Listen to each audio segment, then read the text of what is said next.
Hey guys, I'm here today with Dave from the regionals in Antwerp. We're out here in Belgium, all the way from the Netherlands. And how'd you do today, man? I scrubbed.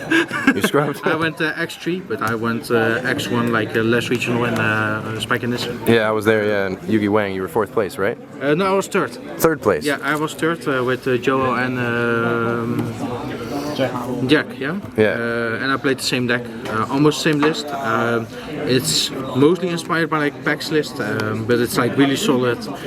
Nothing really meant like much changes needs to happen. Just really solid into the format, and that's really it. Interesting, man. Let's get into it. Yeah.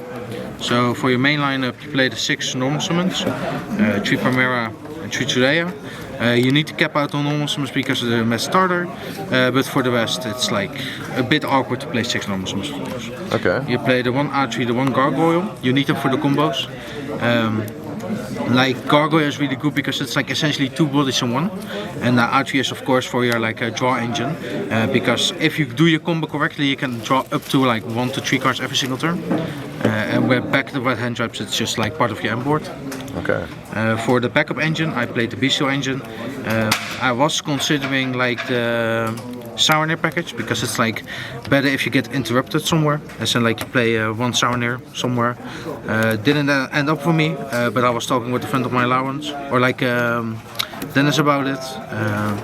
So that was like part of the consideration in that. But like for the rest it's like really solid to like set up like level 8 on top of like level 4 with your Primera. If you get interrupted on Primera specifically. And was 3 Rebellion good? I find it like pretty good because it's like you find Magnamut the easiest way by that, and Magnamut is just a powerhouse on itself. Then for the hand traps for now, I will play 3 Ash, 3 Failure, 2 Ogre, 2 Nip, 2 Mourner. I was considering to change up this lineup, but it all felt pretty like awkward because like if you play against Fire King specifically, like Ghost Ogre sometimes doesn't even come up, weirdly enough, because they go for like very different lines than you usually expect. Right. And more, it's almost the same with Nip, Mourner and Ghost Ogre. In my opinion, Nip doesn't come up if your opponent plays correctly, as in like perfectly. But I don't expect like everybody to play exactly perfectly into every matchup and every game. So I think Nip comes up in those situations. But if your opponent plays like perfectly, like Nip never comes up in my opinion. And then of course backed up with 3 Imperm to make up for 18 hand traps, which is like the strength of the stack. Just 18 hand traps and 41 is like your powerhouse. So 41 card main deck? Yeah. Alright. Then for your spells I played 3 stand-up, 1 terraforming to make up for the consistency. Like the main flaw of this deck is the consistency part, because you don't play as many starters as like the other meta decks. And then 3 Emblem Oath to punish people when you Ghost Ogre on like stand-up. A play that I often did is like activate stand-up, use its effect, and then I don't have any other Centur-ion card on the field. And then the opponent uses Ghost Ogre, for example, I punish them with Emblema, because when you chain Emblema you put a Centur-ion card on the field, so on resolution the stand-up doesn't get destroyed by Ghost Ogre. Did come up every single regional, because people still don't fully know the deck, in my opinion. Okay. The one bonds comes up when you like open like Gargoyle, A3 and some very weird lineup. When I first built the deck I didn't think this was really needed, but after playtesting with it, it's really like needed for part of the deck. Wake Up is just really like, you sometimes just want to have an extra body, and this also like makes up for 2 bodies with like Phalanx and Primus to make your end board and play around the Biru.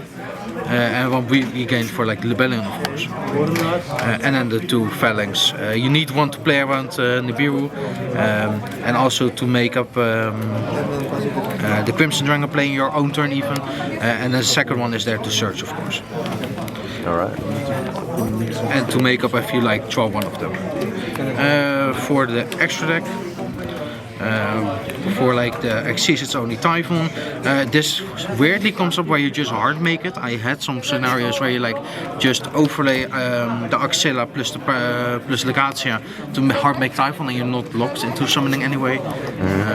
But for the rest it's just a really like solo good card. I played the IP, Artemis and SP lineup. Like SP and Artemis also comes up when you get interrupted, where you already set up regain, for example. So you can draw during your own turn even. So that's really it, and like of course IP is also part of your end board, if you have like the full combo, of course. Then I played the Bronze Scarlet for like time and sometimes a very weird field wipe. Crimson Dragon and like the Blazer for like it's just like your strongest card on the board. Your opponent really needs Super Poly to deal with it. Otherwise they That's cannot. their only out. Yeah, Despata because you play the Bistio engine, so it really it's really solid all around. Because let's say for example your opponent like goes Tokazu on the Trudea, then you can of course banish Trudea with the Bestials, go Despata, bring back the Trudea and still set up to play in your opponent's turn. Then the one Chaos Angel helps against Tempai specifically, but it's also really overall really good because it's like a targeting banish, which like most of this lineup doesn't really have. Most of the lineup in the extra deck is like destruction based. 2 Primus, you play 1 for your combo to like go full out, and the second one is mainly against like back row hate. Because it doesn't target. Then 2 Legatia and then 1 Axilla. The 1 Axilla you make first, and the Legatia comes up after when you go into like bigger grind games, of course. That's it for the extra deck. Alright. Any changes you would have made? No, for the extra deck I wouldn't. Like, then I play for the side deck 3 deck lockdown because I think it's the strongest like floodgate at the moment. 1 Pot of Prosperity. It conflicts with like a bit of the theory of this deck, where like you want to draw as much as possible to make up for your like lack of field presence. But it's fine because like if you don't even start the combo, then draws don't really matter, and you cannot even set up the draws. 1 Call by felt really great. I was thinking like a bit of the like side theory is like 41 is the number that people expect the like Centur-ions to be at. So I almost want to play this in the main to make a 42, not only for the reason that like it's overall a good card in the format, but also for the fact that you play 42 and people don't expect you to instantly play Centur-ion. 1 Bonfire, I would cut this personally, like I would accept that I just have like less starters than most people have. Like Bonfire screwed me more than it helped me, and I just played it for like the shifted deck so far. Alright. Because it's like only Trudea and Oath play 1 shifter, and Primera and like stand-up don't really. Then the Charmies, of course, just really inherently broken. And of all course, 6 on the side. All 6 on the side because you don't want to draw them going first, because like hand traps are essentially part of your end board combo. 3 Retaliating Sea. Like the Floodgate effect is really good, of course, but also it's a level 4 that special summons it. So like you can do like weird lines with like field spell, of course, because it's a level 4 target, or like a level 4 card, so you can like do weird stuff with it. If you don't mind me asking, what decks did you bring the Retaliating Sea into?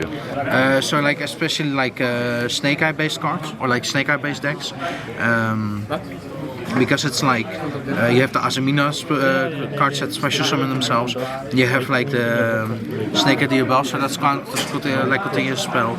You have like the OSS that special summons themselves, so that comes up with. Against like Yubel, it never comes up because they never special summon with spell effects. And then for the rest, like Tempa also doesn't really matter because they can just play under like the Floodgate effect, and that's really it. Like what else? Runic. Oh yeah, Runic, yeah, because for like the stun endies. What's the other deck? So holy shit. The deck that's the number 1 played. Oh, Memento. Memento is also really like insane. I like any fusion deck. Yeah, any fusion deck. Like so yeah, that's really it. So that was it for the list. Like pretty clean. But like the main drawback of this deck is like your end board is like that strong to compare with it, and it's also like when you go second, you don't really have like the pushing power that like other meta decks have at the moment. So Okay. that's really it. You'll think about playing Centur-ion more in the future? I think I would like play something else. Like For regionals, it's really good in my opinion because it's just really solid and you don't get really blown out by cards. But for YCS, I wouldn't play it in my opinion. Okay. Any shout-outs? Any last thoughts you want to share? That helps me with like testing and everything like that. But like to call out names, it's too much. So I will just keep it at that. Pretty simple. Sounds good, man. Thanks for the deck profile. Thanks. Ciao.